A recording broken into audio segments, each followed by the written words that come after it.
பொதுவாகவே மக்களுக்கு இந்த கண்டெய்னர் இருக்கிறது சுத்தமான மரச்செக்கு எண்ணெய் தானா அப்படிங்கிற சந்தேகங்கள் இருக்குங்க.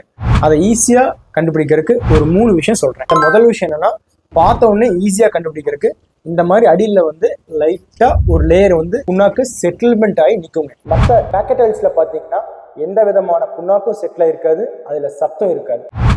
ரெண்டாவது விஷயம் என்னன்னு பார்த்துட்டிங்கன்னா, நம்ம யூவி மரச்செக்கு எண்ணெய்கள் வந்து நல்ல ஒரு அடர்த்தி தன்மையாக இருக்குங்க, நல்ல ஒரு விஸ்காசிட்டியாக இருக்கும். அது வந்து நார்மலாக கடையில் வாங்குற பேக்கெட் ஆயில்ஸில் வந்து கண்டிப்பாக இருக்காது.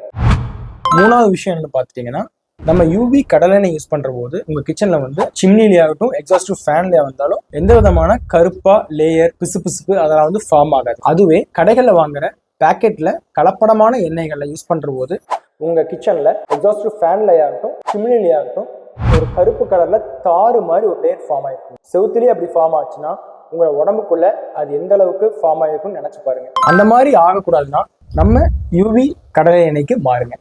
நன்றி, வணக்கம்.